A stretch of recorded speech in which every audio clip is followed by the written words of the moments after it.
Today it is indeed a very welcome day that FICCI is organizing a program, a workshop on development of MSME sector and the vendor development and prosperities of the MSME sector in the country and in the state. As well, the focus is on the development of the MSME one and survival of the MSME is another part. But as we see of late, the government of India and the government of Telangana all are projecting more on the starting of new startups or new industries and new large scale industries. Though as the large scale industries develop, the MSME sector also grows along with it because most of the MSME sector industries are belonging to the ancillaries of the mother industry. But here the vital role is played by the banks. Banks before 1969, the nationalization, they were supposed to be a security oriented lending. And after nationalization, taking the economic revolution in the country, the banks have turned into purpose-oriented lending and social-oriented lending. Thereafter, with the liberalization of the economy that is coming in 1991, the banks have again turned to the security-oriented lending along with the purpose orientation. Importance lies here is that after the globalization taken place, the banking industry, the financial sector of the country has been tied up with the international financial sector, whereby the industry, the MSME sector, the financial industry, money matters all been linked with the globally. So what happens is, if anybody is coming to country for investing, as being invited by the central government in the name of startup, make in India, start in India and all that, the industry coming over here or the industrialists or the foreign investor coming into the country is coming with a huge funds from the international market with a lesser lending rate. That is, he borrows at the 3%, 4% lending rate in the market, world market, and invests in the country. In our country, the banking circle lends at 15 to 16% to the MSME sector, whereby there is no equal level playing field between the industry of the local and the external. Here, the government of India has to think in these terms of making an equal level playing field. The another side is the sickness of the industries.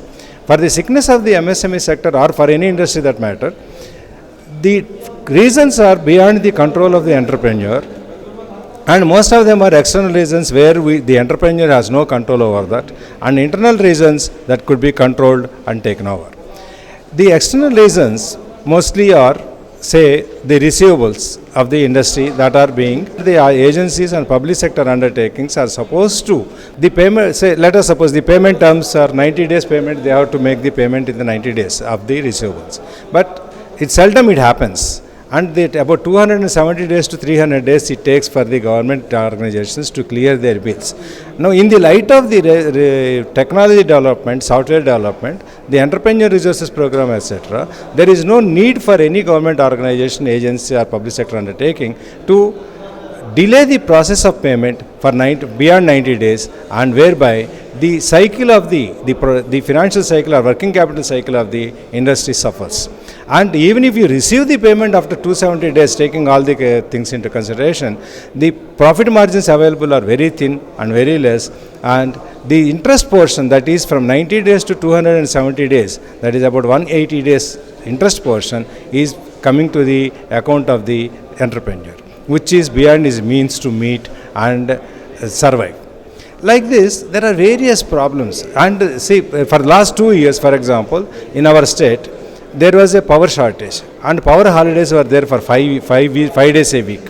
In that circumstances, the government has not reduced its fixed charges or fixed collection charges or anything, and the entrepreneur is forced to pay the salaries of the employees and ESI and other all statutory obligations. Likewise, at no point of time, the entrepreneur has been given a reprieve or a reprieve.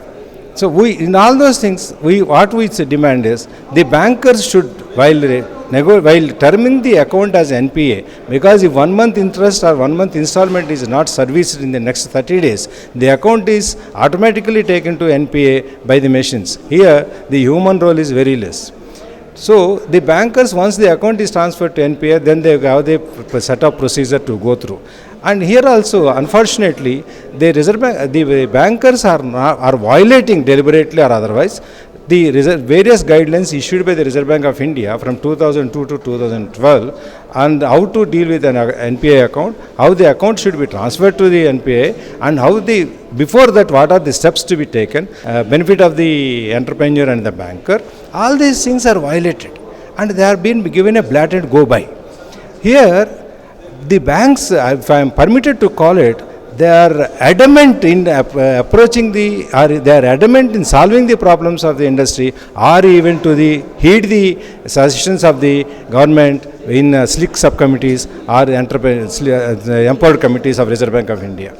And the bankers are giving such a least or no respect for all the decisions taken in the slick subcommittee. Slick means state level interinstitutional committees. There where the many other organizations and government organizations, bankers, entrepreneurs get together and take a decision whether to revive the unit or whether the bank has to refinance the unit, how to go about, and those decisions are also banks are not following.